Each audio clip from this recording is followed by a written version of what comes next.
we will never compromise the functionality of the project.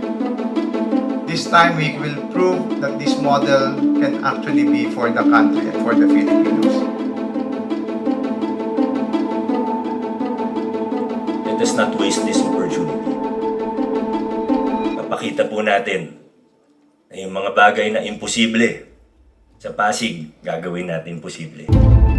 We've been constantly dreaming of a modern Philippines, but then suddenly binigyan ako ng pagkakataon para makagawa ng para sa Pasig, para sa sarili kong bayan. Pasigueños deserve something better, and that's why we proposed that this design will be coming from the very iconic architecture of Pasig. Gagawin na lang din natin ito.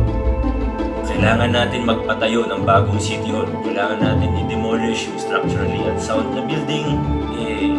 Ayusin na natin. Kailangan na lang din natin gumawa ng bagong City Hall. Gandahan na natin.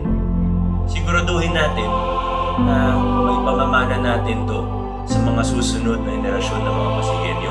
This solution can be also a perfect model, not just for the Philippines, but for the whole world.